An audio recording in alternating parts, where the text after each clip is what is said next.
साहित्याच्या पारावर भाग 37 मध्ये तुम्हा सर्व रसिकांचं मनापासून स्वागत. नववर्षाच्या तुम्हा सगळ्यांना खूप खूप शुभेच्छा. नवीन वर्षात आपला पार देखील बदललाय बरं का. लेखक भेटीला येणार आहेतच, पण त्याच्या बरोबरीनं एकूणच साहित्यामध्ये बदलणारे प्रवाह, त्याच्यामधली स्थित्यंतर, त्यातली संक्रमणं, या सगळ्यांचा आपण सांगोपांग आढावा घेणार आहोत.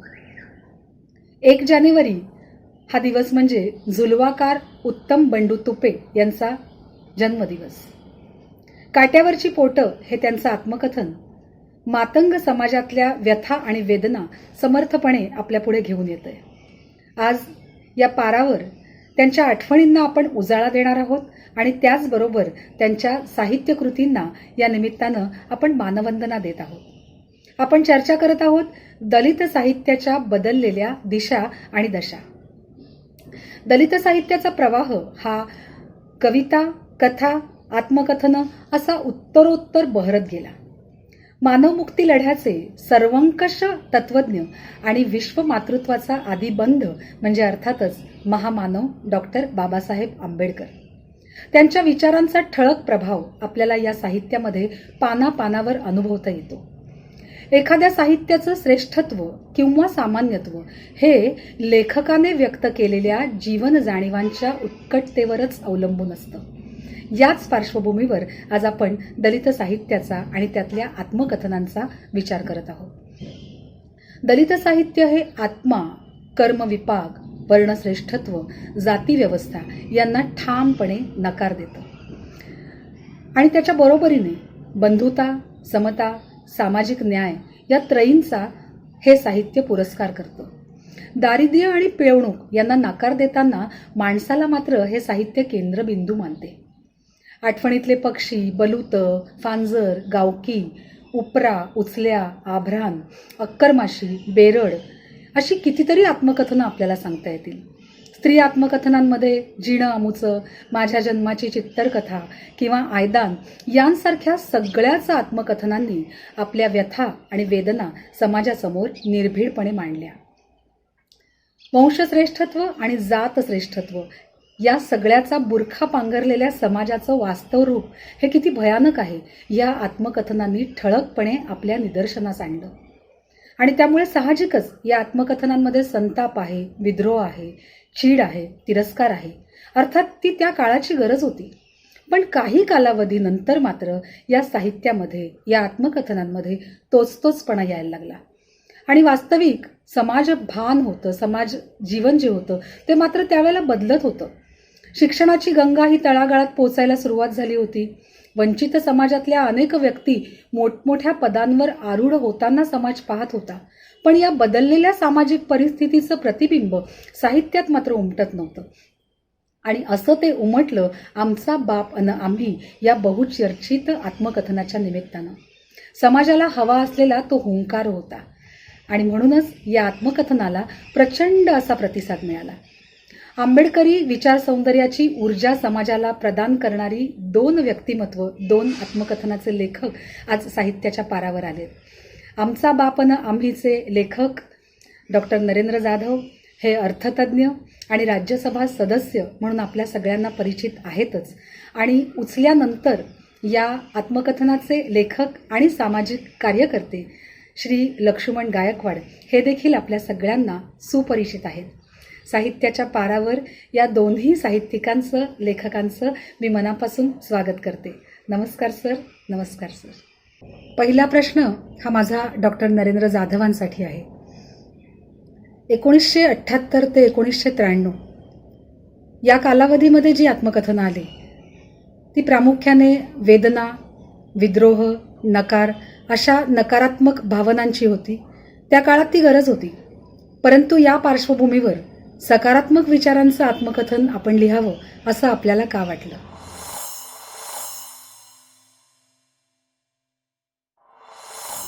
मला असं वाटतं की हे पुस्तक सकारात्मक केलं असं म्हणण्यापेक्षा ते सकारात्मक झालं आहे.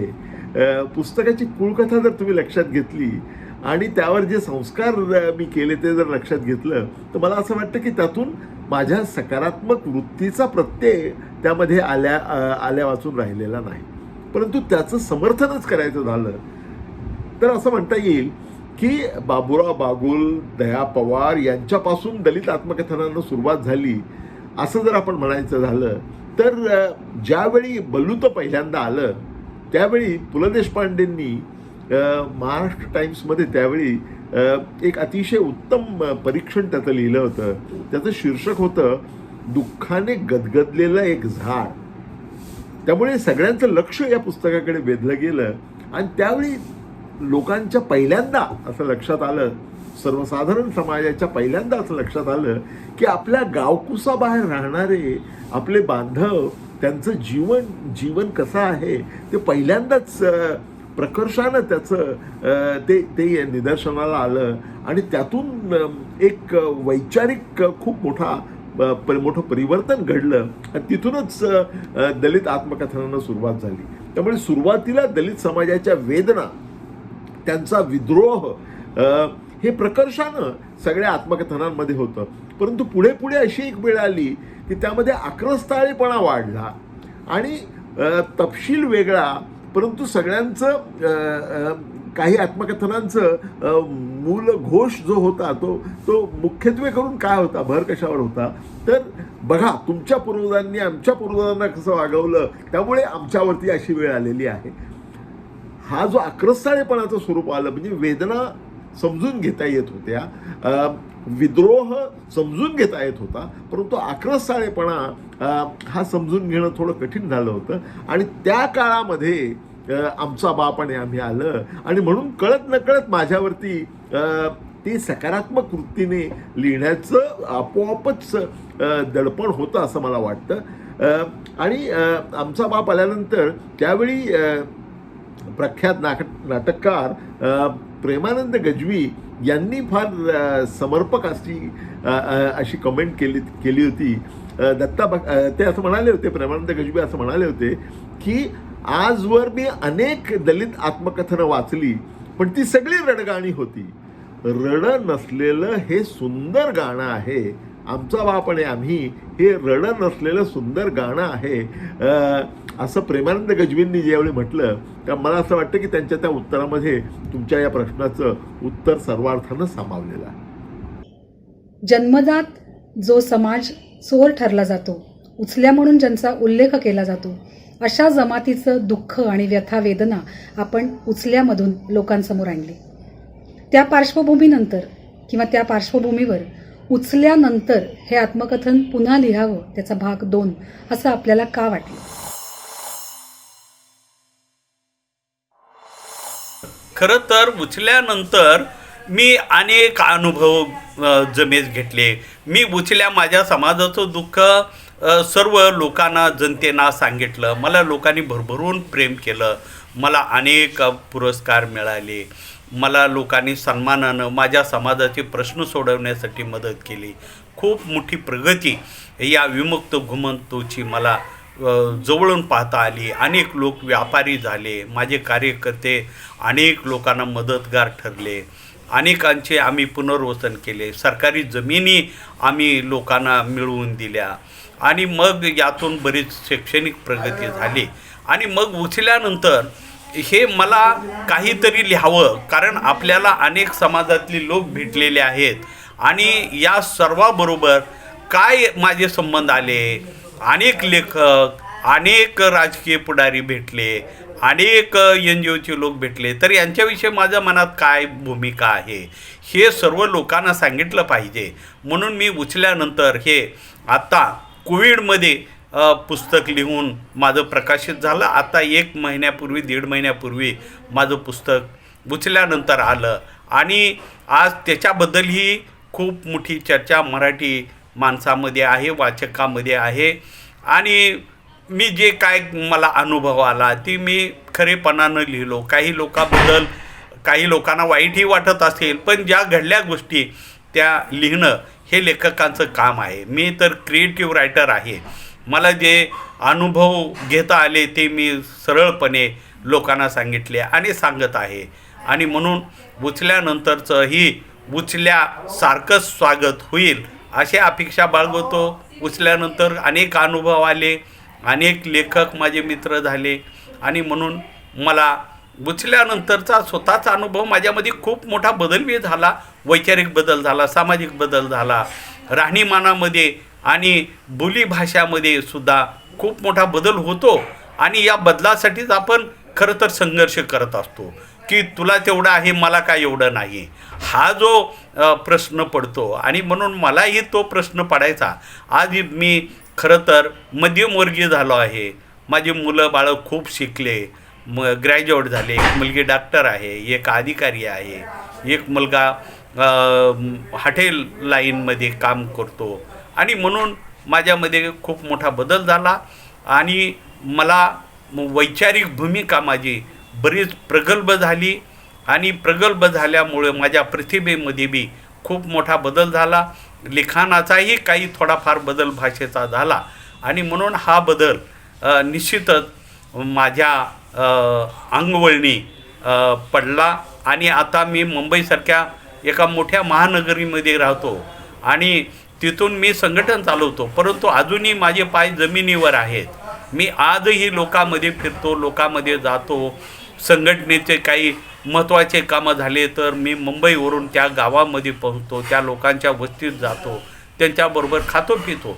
म्हणून मी संबंध तोडलं नाही.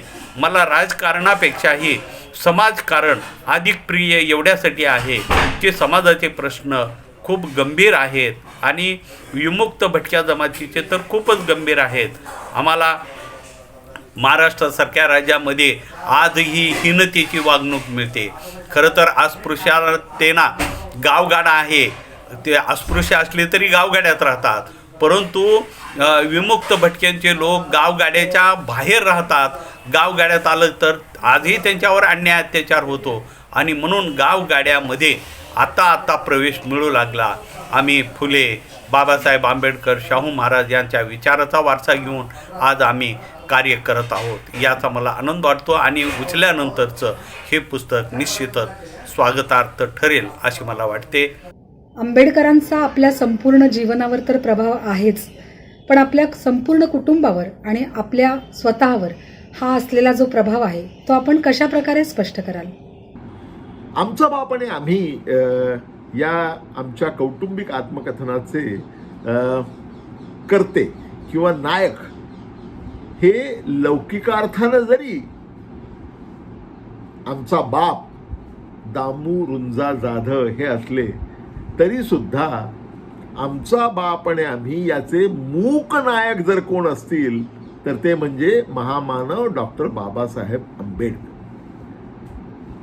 बाबासाहेब आंबेडकरांनी सगळ्या दलित समाजाला त्यांचं आवडतं वचन होतं ते असं होतं की it may be in the interest of others to be your masters. It may be in the interest of others to be your masters. Why should it be in your interest to be their slaves.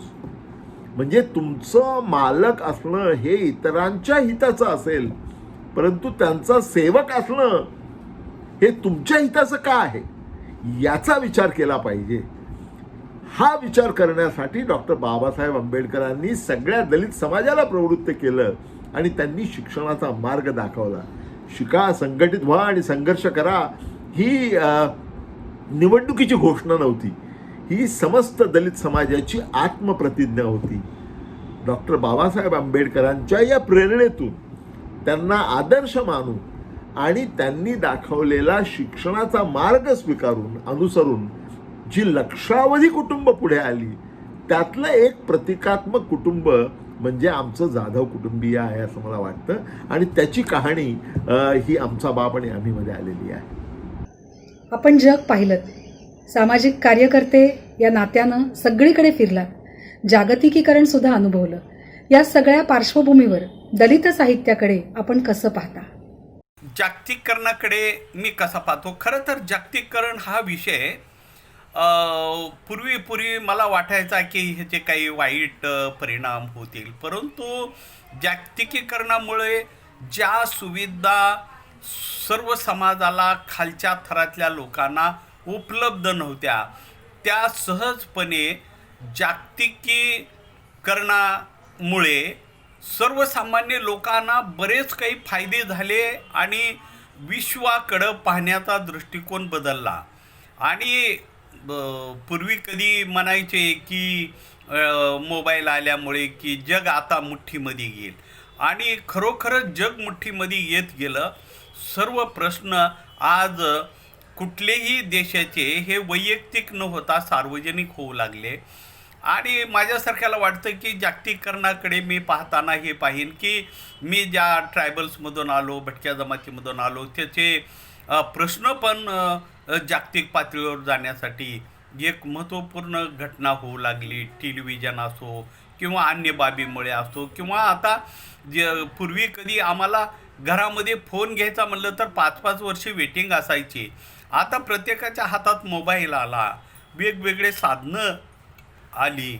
आणि म्हणून मला वाटतं की जागतिकीकरणामुळे सुद्धा आपल्याला जसा फायदा झाला तसे तोटे पण काही जरी असले, तर जागतिकीकरण मला वाटतं की सामाजिक सुधारण्यासाठी आणि दळणवळणासाठी फार महत्त्वाचा उपयोग या निमित्तानं झाला असे मला वाटते. आमचा बाप अन आम्ही या आत्मकथनाचे जर आपण 2 भाग केले, एक म्हणजे तुमच्या वडिलांनी सांगितलेली कथा आणि दुसरी म्हणजे तुमच्या कुटुंबियांनी मांडलेली कथा. यापैकी कोणता भाग तुम्हाला सगळ्यात महत्त्वाचा वाटतो आणि का? याचं उत्तर आहे, आमच्या बापानं लिहिलेलं जे आहे तो त्यातला सर्वात उत्कृष्ट भाग आहे. कारण आमच्या टीमचे कॅप्टन म्हणजे आमचे दादा, ज्यांना आम्ही दादा म्हणायचो, आमचा बाप, त्यांच्या लिखाणातला जो अस्सलपणा आहे तो निर्विवादपणे सगळ्यांना आवडतो, भावतो. आणि मला असं मुद्दाम सांगावं वाटतं की प्रत्येक कुटुंबामध्ये त्या कुटुंबासाठी पायाचा दगड झालेली एक व्यक्ती असते. मग त्यात आजोबा असतील, पणजोबा असतील, मामा असतील, काका असतील, कोणीतरी एक व्यक्ती असते की ती पूर्ण कुटुंबासाठी पायाचा दगड झालेली असते. त्या व्यक्तीशी नातं आमचा बाप सांगतो आणि त्यामुळे आमचा बाप आणि आम्ही हे एवढ्या लक्षावधी लोकांना भावलेलं आहे असं मला वाटतं. उचल्या आधीचा लक्ष्मण आणि उचल्यानंतरचे लक्ष्मण गायकवाड याच्यामध्ये नेमका फरक काय आहे ते आपण स्पष्ट कराल का? खरं तर माणूस हा बदलासाठीच सातत्यानं लढत असतो, झगडत असतो, किंवा त्याच्या काही गरजा असतात. आणि म्हणून या गरजा जरी पूर्णत्वाकडे जात नसल्या तरी माणसाला अनुभव खूप येतो. मला सतत वाटायचं की उचल्या मी माझ्या समाजाचं दुःख मी लोकांना सांगितलो, पण मला या निमित्तानं साहित्यिक झाल्यामुळे मला अनेक लोकांशी संबंध आले, मोठमोठे साहित्यिक भेटले. खरं तर कृष्णा सोबती असो किंवा तमसचे लेखक असो, राजेंद्र यादव असो, कमलेश्वर असो, महाश्वेता दिवे असो, या लोकांबरोबर माझे घनिष्ठ संबंध राहिले. आणि भीष्म साहनीसारख्या माणसाशीही मला बोलता आलं, हे मी माझं भाग्य समजतो. महाश्वेता देवीबरोबर काम करता आलं. ती खरं तर आदिवासीवरती खूप प्रेम करणारी एक लेखिका होती. आणि म्हणून मला हे सर्व जे अनुभव, बरे वाईट जे काही चांगले आले, ते मला वाटू लागलं की अरे आपण आता आपला उचल्यानंतरचा प्रवास आपण लोकांना सांगायला पाहिजे, आपण ती लिहिलं पाहिजे. म्हणून उचल्यानंतर हे पुस्तक मी लिहायला घेतलं. आणि जे काही आहे आडपडदा न ठेवता, काही गोष्टी ज्या घडल्या, काही लोक ना वाईटही वाटेल की ह्यानं सत्य का सांगितला वगैरे, पण वस्तुस्थिती मी उचल्यानंतर घेतली. आणि माणसामध्ये शेवटी जसं बी पडलं की झाड उगवतं, झाड उगवलं की त्याला फुलं येतात, फळं येतात, तसं माणसाच्या जीवनामध्ये पण असतं. परिपक्वता येते वाचनामुळं. मी खूप वाचन केलं, मी अनेक पुस्तकं वाचली आणि एक प्रगल्भता माझ्यामध्ये आली, एक प्रतिभा जी साहित्याला लागते ती माझी डेव्हलप झाली. आणि मग मी भराभरा लिहू लागलो. मी अनेक पुस्तकं लिहिली. चायनामध्ये गेल्यानंतर मला काय अनुभव आले त्या रूपानं लिहिलं. दिल्लीमध्ये मी अनेक कार्यक्रमाच्या निमित्तानं, साहित्याच्या निमित्तानं जायचा, त्याचे अनुभव आले. मला चळवळीचे महत्त्वाचे अनुभव आले की भटक्या विमुक्तांचे म्हणजे डिनोटिफाईड नोमॅडिक ट्राईब्सचे प्रश्न, भारतामध्ये करोडो लोकांचे प्रश्न आजसुद्धा संविधानाच्या बाहेर असल्यामुळे त्यांचे प्रश्न सोडवले का गेले नाहीत, राजकीय लोकांनी याच्याकडे का दुर्लक्ष केलं, अशा अनेक पैलूवरती जे माझं आकलन आणि बौद्धिकता वाढली आणि मला वाटू लागलं की आपण उचलल्यानंतर लिहिलं पाहिजे. आणि मी ते प्रश्न लिहित गेलो आणि माझ्यामध्ये निश्चितच बदल झाला. शारीरिक, सामाजिक, सांस्कृतिक, शैक्षणिक, वाचन या सर्व गोष्टीमध्ये बदल होत गेला. मी आता माझी परिस्थिती अशी झाली की मी ना गावाकडचा राहिलो ना शहरामधला प्रतिष्ठित राहू शकलो. मी मध्येच लटकत आहे आणि जे काही मला योगदान मिळालं काही काम करण्यासाठी ते मला महत्त्वपूर्ण वाटतं.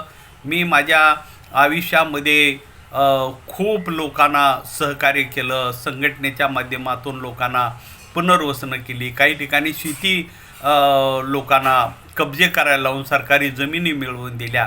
अशा अनेक गोष्टी मी करू शकलो आणि म्हणून उचलल्यानंतर माझ्यामध्ये निश्चितच बदल झाला. बोलण्यामध्ये, चालण्यामध्ये, आर्थिक परिस्थितीमध्ये सुद्धा बदल झाला. मी पूर्वी जे हाल अपेष्टा वेदना भोगल्या ते आज माझ्या नाही राहिल्या. माझी मुलं सर्व शिकले, ग्रॅज्युएट झाले, नोकऱ्या करतात आणि म्हणून हा बदल निश्चितच झाला असं म्हणावं लागेल. परंतु मी माझी जमीन सोडली नाही, मी लोकांशी संपर्क तोडला नाही. मी आजही लोकांमध्ये जातो, लोकांमध्ये काम करतो. पारधीसारखा एक समाज आहे आदिवासी, त्याच्यामध्ये जातो, त्याच्या घरात जातो, त्याचं दुःख समजून घेतो. माझ्या समाजामध्ये लोक जी शिकले सवरले त्यांच्याशी संपर्क साधतो. सामाजिक परिवर्तनाचा लढा आजही मी चालू ठेवला, याचा मला आनंद वाटतो. 1993 मध्ये आलेला आमचा बाप अन आम्ही हे आत्मकथन आणि 1920 मध्ये किंडलवर नेलेलं आमचा बाप अन आम्ही हे आत्मकथन, हा जो काही प्रवास आहे हा खूप दीर्घ प्रवास आहे. या प्रवासाकडे आपण नेमकं कसं पाहता? आमचा बाप आणि आम्ही हे पुस्तक इतकं लोकप्रिय झालेलं आहे, त्याचा मला अतिशय मनापासून आनंद आणि अभिमान वाटतो. या पुस्तकाची नुकतीच 201वी आवृत्ती बाहेर आलेली आहे, किंडल आवृत्ती बाहेर आलेली आहे आणि हार्ड कॉपी लवकरच येणार आहे. मला असं वाटतं की मराठी भाषेतले सगळे विक्रम मोडणारं हे पुस्तक आहे आणि मराठी भाषेच्या इतिहासातलं सर्वात जास्त विकलं गेलेलं पुस्तक म्हणून आमचा बापचा विक्रम सिद्ध झालेला आहे. ही पहिली गोष्ट. दुसरी गोष्ट म्हणजे 15 वेगवेगळ्या देशी विदेशी भाषांमध्ये हे गेलेलं आहे. एवढ्या भाषांमध्ये गेलेलं कुठलंही दलित आत्मकथन नाही. तिसरी गोष्ट म्हणजे बहुतेक दलित आत्मकथनं ही ज्यावेळी इंग्रजीमध्ये गेली त्यावेळी दुसऱ्या कोणीतरी ती भाषांतरित केली होती. हे पहिलं आत्मकथन असं आहे ज्याचं इंग्रजीकरण सुद्धा मी स्वतःच केलेलं आहे. म्हणजे ज्या व्यक्तीने मराठी लिहिलं त्याच व्यक्तीने इंग्रजी त्याचं रूपांतर लिहिलेलं आहे आणि ते भाषांतर नाही आहे, ते नव्यानं लिहिलेलं आहे. कारण तिथे समाजव्यवस्था वेगळी आहे, त्यांच्या जाणीवा वेगळ्या आहेत, त्या प्रकारे ते वेगळ्या प्रकारे लिहिलेलं आहे. अनेक भाषांमध्ये हे पुस्तक गेलेलं आहे. भारतीय भाषांमध्ये तर आहेच, त्याला साहित्य अकादमीचं अवॉर्डसुद्धा मिळालेलं आहे पंजाबी आवृत्तीला. परंतु परदेशी भाषांमध्ये विशेषतः फ्रेंच, इंग्रजी तर आहेच, इंग्रजी भाषेमध्ये हे लिलाव बोलीमध्ये विकलं गेलेलं पहिलं पुस्तक असेल. न्यूयॉर्कमध्ये लिलाव बोलीमध्ये विकलं गेलेलं आणि व्हर्नॅक्युलर भाषांमधून, भारतीय भाषांमधून येऊन अमेरिकेत न्यूयॉर्कमध्ये लिलाव बोलीमध्ये विकलं गेलेलं हे बहुधा पहिलं पुस्तक आहे. आणि त्यानंतर अनेक भाषांमध्ये, इंग्रजीमधून नंतर मग अनेक भाषांमध्ये, त्यामध्ये फ्रेंच आहे, स्पॅनिश आहे, कोरियन आहे, थाय आहे. कोरियन भाषेमध्ये तर हे सुपर डुपर लोकप्रिय आहे. आता आपण पहा, मराठी भाषेमध्ये 201 आवृत्त्या, 201 आवृत्त्या म्हणजे किती, तर 2 लक्ष कॉपीज, बरोबर, 2 लक्ष प्रती. कोरियामध्ये हे पुस्तक 2007 साली आलं आणि लेटेस्ट आकडेवारी अशी आहे की कोरियामध्ये हे पुस्तक 3 लाखापेक्षा जास्त प्रती याच्या विकल्या गेलेल्या आहेत आणि सगळ्या 15 भाषांमध्ये मिळून या पुस्तकाच्या जवळजवळ 7 लाखापेक्षा जास्त कॉपीज विकल्या गेलेल्या आहेत. आणि त्यामुळे मला असं वाटतं की हे खऱ्या अर्थानं सगळीकडे पोचलेलं पुस्तक आहे आणि अनेक पिढ्या वाचकांच्या अनेक पिढ्या त्यातून पुढे आलेल्या आहेत आणि हा सगळा प्रकार हा अतिशय दिलासा देणारा अतिशय आनंददायी प्रकार आहे आणि आमच्या कुटुंबाची प्रतिकात्मक कहाणी ही अनेकांना स्फूर्तिस्थान बनलेली आहे याचा मला आनंद आणि अभिमान वाटतो. ज्ञानपीठ पुरस्कार विजेत्या थोर लेखिका महाश्वेता देवी यांचा आपल्याला दीर्घ असा सहवास लाभला. आपल्यावरचा त्यांचा प्रभाव हा आपण लक्ष्मण गायकवाडजी कसा स्पष्ट कराल? महाश्वेता देवीबद्दल तुम्ही जे काही मला विचारणा केली, मी एवढंच म्हणेन की साहित्यामध्ये माझा जेव्हा प्रवेश झाला तेव्हा मी नौका होतो, परंतु हळूहळू मला महाराष्ट्रात लोकांचे संबंध आले. महाराष्ट्राच्या साहित्यिकाशी पु ल देशपांडे असो, वि वा शिरवाडकर असो, असे दिग्गज किंवा तेंडुलकर असो, विजय तेंडुलकर, भालचंद्र नेमाडे या लोकांच्या ओळखी होत्या. परंतु जेव्हा मी राष्ट्रीय पातळीवर साहित्य अकादमीचा पुरस्कार मिळाल्यानंतर माझे संबंध दिल्लीशी येऊ लागले. हळूहळू माझं मराठीमध्ये तर नाव झालंच, पण महाश्वेता देवी पुन्हा नंतर कमलेश्वर, राजेंद्र यादव, भीष्म साहनी अशा लोकांशीही माझे संबंध आले. कृष्णा सोबतीबरोबरही माझे कार्यक्रम कानपूरमध्ये झाले आणि मग महाश्वेता देवीची भेट झाल्यानंतर महाश्वेता देवीने मला माझा बिरसा मुंडा मिळाला आणि बिरसा मुंडा हा आदिवाशातला एक सर्वात मोठा क्रांतिकारक नाव आहे आणि म्हणून महाश्वेता देवीने आदिवाशावरती खूप लिखाण केल्यामुळं ती मला म्हणाली बिरसा मुंडा आणि मग नंतर आमचं नातं खूप जवळचं झालं मायलेकराचं आणि महाश्वेता देवी माझ्या घरी यायची, राहायची.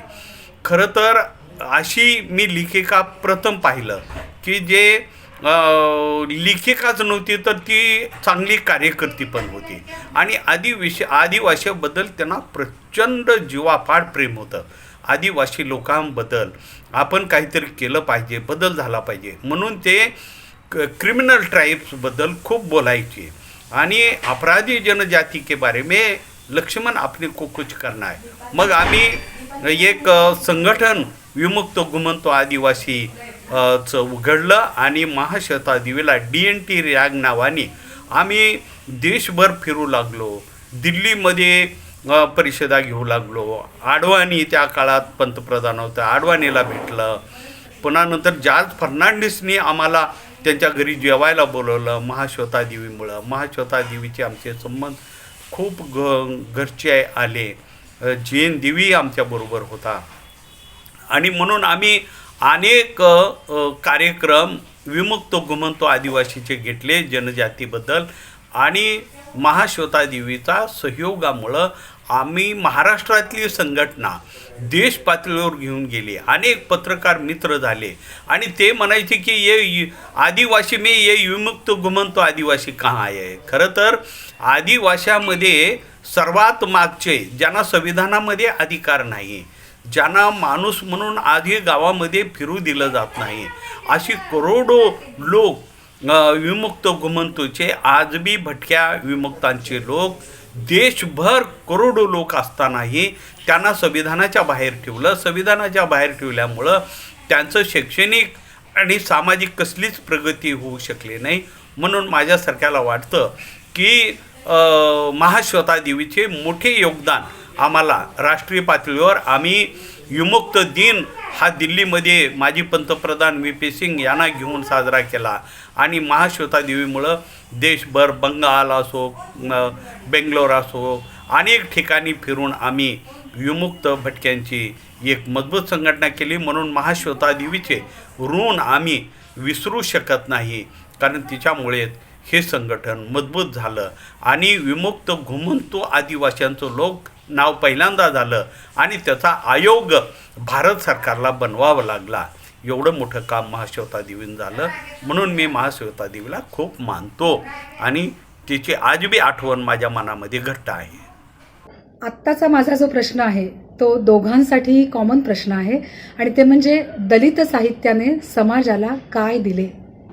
मला असं वाटतं की त्याचं एका शब्दात उत्तर द्यायचं तर आत्मभान.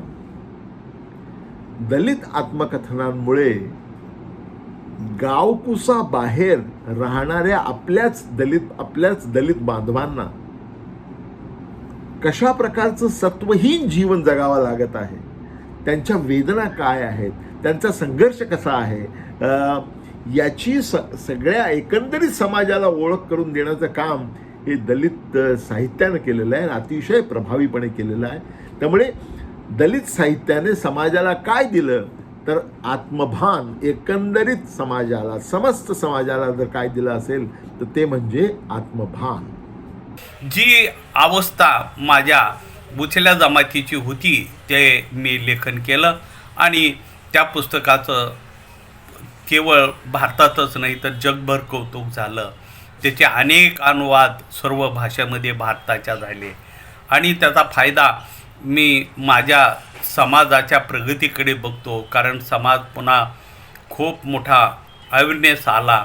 संघटना, मी केवळ लेखक नाही तर संघटन पण चालवायचा. त्यामुळं माझ्या या लेखनामुळं माझ्या समाजामध्ये पण सुधारणा झाल्या.